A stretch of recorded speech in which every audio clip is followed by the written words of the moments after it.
Valdir Cantel está presente? Sim, Excelência. Está presente? O senhor está com a palavra pelo prazo regimental, doutor. E pediria que não se estendesse além do prazo regimental, porque a nossa pauta aqui está bem longa. A palavra. O senhor vai falar pelo apelado. Pelo apelado, Excelência. E na oportunidade, inicio a nossa sustentação cumprimentando, na condição de presidente dessa egrégia terceira Câmara do Tribunal de Justiça Militar de Minas Gerais, desembargador Antônio Carlos Cruvinel, excelentíssimo senhor desembargador Frank Ligino Caldeira, eminente relator da matéria subexame, excelentíssimo senhor desembargador Fortuna Grion, respectivo revisor, excelentíssima senhora desembargadora Maria Luísa de Marilac, excelentíssimo senhor desembargador Otávio Augusto Denigues Bocalini, uma boa tarde na figura de suas excelências que estendam os cumprimentos ao preclaro procurador de Justiça, doutor André Baldino, aos eminentes preclaros, doutores advogados aqui presentes, prezados serventuários da Justiça, uma boa tarde.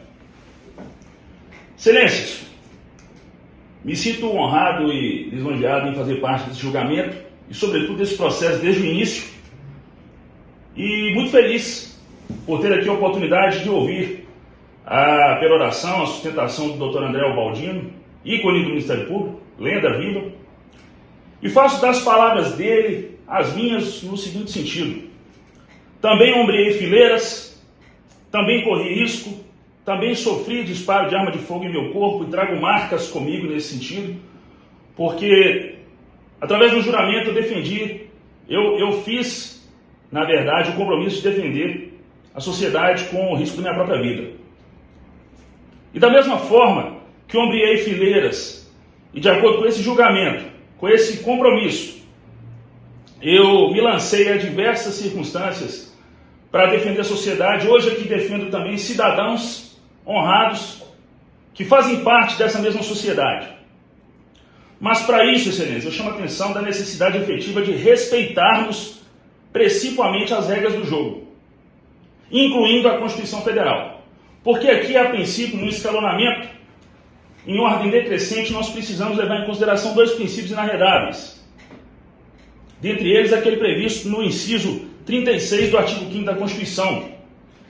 E, em paralelo, atrelado a ele, a linha C do inciso 38 do artigo 5º da mesma Constituição Federal, que versa sobre a soberania dos vereditos, exarados pelo Conselho de Sentença formado por plenário do Tribunal do Júri, por jurados. Digo isso porque, com todo respeito, permita bem aos argumentos aqui bem expostos pelo doutor André Baldino, nós precisamos respeitar as regras do jogo. E aqui, quando preclaro procurador de Justiça e a douta eminente promotora de Justiça buscam uma resignação para buscar uma reforma de uma sentença exarada pelo Conselho de Sentença, entendemos pelo vilipêndio de duas premissas constitucionais inarredáveis. E indo além, com todo respeito, excelências, nós não temos que falar aqui de multiplicidade de réus. Porque lá atrás, voltando ao contexto processual de primeiro grau, 2 dos 3 envolvidos foram absolvidos por um conselho de sentença também, com decisão absolutória transitada em julgado em 1º de dezembro de 2020. E nesse sentido, nós, e ao sentir das nossas interpretações, reputamos como sendo inadequada e inoportuna a construção de uma multiplicidade de agentes em uma circunstância que já foi dirimida pela sociedade, pela mesma sociedade que aqui agora, tanto o doutor André Baldino e eu buscamos defender. E é por isso que chama a atenção para a necessidade efetiva, excelências, de respeitarmos as regras do jogo. Porque se de lá ressai da decisão transitada em julgado, em 1º de dezembro de 2020, uma indicação absolutória sobre o modal de coisa julgada absoluta, totalmente absoluta, não há que se falar aqui em multiplicidade de agentes. Esse é o primeiro aspecto. Partindo agora ao bojo da apelação manejada em desfavor do ora apelado, pura e simplesmente contra o ora apelado. Com todo respeito, mais uma vez, o apelo ministerial busca rediscutir matéria fática que foi levada ao crivo do Conselho de Sentença da Comarca de Piranga por quase 12 horas, com singelas 10 laudas. onde, oriundas de saimentos das perorações dos debates realizados entre acusação e defesa, restou absolvido o ora apelado pela única tese aventada pela defesa, sob o modal de legítima defesa, com desdobramento do excesso intensivo exculpante, que, segundo a doutrina e segundo a jurisprudência dessa própria augusta casa, é totalmente pertinente ao caso subexame em razão do contexto ali trazido. E é importante ressaltar, excelências, que após a absolvição dos demais corréus, dos dois corréus, restando tão somente o ora apelado a responder perante o conselho de sentença, no plenário, as duas únicas teses aventadas foram a de acusação e defesa, a de acusação nos termos da pronúncia em desfavor dele e essa da defesa com base no excesso intensivo exculpante, de acordo com a legítima defesa.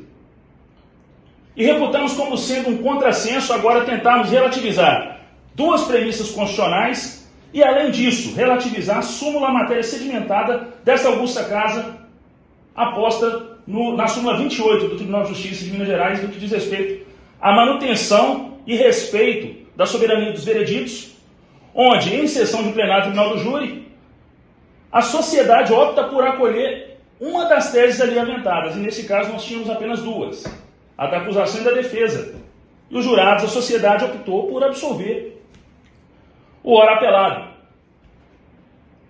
E é nesse sentido que nós chamamos a atenção para a inadequação da tentativa de rediscussão dessa matéria fática, com todo respeito, perante suas excelências, em apenas 15 minutos, em apenas 10 laudas, de uma circunstância que ressai de um alto nível de complexidade que foi exaurida e totalmente exaurida, com base em muita exaustão por parte tanto da defesa e da acusação, e que levou os excelentíssimos senhores juízes naturais da causa a entender pela absolução do ora apelado. E aqui, em razão do tempo e do dinamismo que necessariamente precisamos adotar, eu deixo de fazer apontamentos com base na jurisprudência dessa augusta casa, mas também dos tribunais superiores, inclusive do Pretório Excelso do Supremo Tribunal Federal, cuja necessidade de respeito à soberania dos vereditos, à coisa julgada, absoluta, diga-se de passagem, e também a coisa julgada constitucional, é que nós pugnamos para que seja negado provimento ao recurso, ao apelo ministerial nesse sentido, para que seja mantido incólume a sentença absolutória que hoje existe em favor do ora apelado, não só por todas as circunstâncias que foram discutidas no bojo do processo originário, mas, mais uma vez, pedindo aqui permissão para discordar do preclaro Procurador de Justiça. Se a ação policial foi tão perfeita e tão pronta a sustentar, a consubstanciar a acusação, não existiria razão hoje para todos os policiais militares que nela estavam envolvidos estarem sendo investigados por orientação do próprio Ministério Público no bojo do inquérito policial militar número 20.00.18-59.2020.9.13 da 4ª Auditoria de Justiça Militar Estadual. E peço licença às suas excelências para fazer a leitura rápida e dinâmica aqui do tópico 1.1 da portaria desse PM. Aportou, abre aspas, aportou nesta corregedoria requisição ministerial para instauração de um procedimento investigatório acerca dos fatos objeto dos autos que eu acabei de mencionar o número, e que, de acordo com o exordial ministerial, os policiais militares que atuaram na ocorrência registrada sob o REDS número X não teriam relatado os fatos de maneira fidedigna. Por conseguinte, o autor da ação teria sido autuado em flagrante delito e posteriormente processado criminalmente e submetido a processo administrativo disciplinar, que, diga-se de passagem, encontra-se arquivado. Contudo, comprovou-se que o militar não teve participação no crime em questão. Se a ação policial foi perfeita, intocável e impecável, razão também não assistiria para o Ministério Público relativizá-la, determinando a abertura de uma investigação para apurar toda essa circunstância. E é nesse sentido, excelências, com todas as fundamentações já trazidas, incluindo aquelas constitucionais, incluindo aquela oriunda da Convenção Interamericana de Direitos Humanos, com relação a respeito à coisa julgada, absoluta, e a absolvição que já recaiu e transitou julgado para os demais corréus, é que nós sustentamos também que aqui, nesse momento, a absolvição exarada pelo Conselho de Sentença oficiante perante a comarca de Ipiranga, em respeito à soberania dos vereditos, seja mantida incólume e que seja negado provimento ao respeitável recurso ministerial nessa assentada. Assim nos manifestamos e agradecemos, Excelência. Com a palavra, o eminente relator, para o resultado do seu voto. Senhor presidente, eminentes pares, caríssimo procurador de justiça André Baldino, digníssimo advogado, doutor Belim Petelmo, demais advogados presentes, tenho voto em 22 laudas em que pude examinar e reexaminar a matéria e concluir que a decisão do Conselho de Sentença é manifestamente contrária ao dos autos. Razão pela qual, senhor presidente, dou provimento ao recurso para declarar a nulidade do julgamento, por ser manifestamente contrário ao dos autos, e determinar a realização de um novo júri, segundo as regras do jogo e respeitando as regras do jogo, aqui me reportando o artigo 593 para o terceiro CPP. É como voto, senhor presidente? Pois não. Eu peço permissão do desembargador Fortuna Grion para registrar o resultado, mas se eu não vejo divergência, posso. O resultado é o seguinte: deram provimento ao recurso ministerial à unanimidade. Proferiram sustentações orais o doutor Procurador de Justiça, doutor André Estevão Baldino Pereira, pelo órgão apelante, e o doutor Berlim Antônio Monteiro Cantel, que fez sustentação oral pelo apelado. Assistiu o julgamento o doutor Bernardo Simões Coelho. Esse é o resultado do julgamento. E fica desde já à disposição do voto para quem dele queira fazer a lei. Excelência, eu gostaria de pedir licença para me retirar. Foi nós, doutor. Eu não de trabalhar nessa sessão sob a presidência de Vossa Excelência, desembargador legal, e manifestar meu prazer de tornar a vê-los. Me desculpem a inconveniência da intervenção. Tenham todos uma ótima tarde e até a próxima. Forte abraço. Obrigado.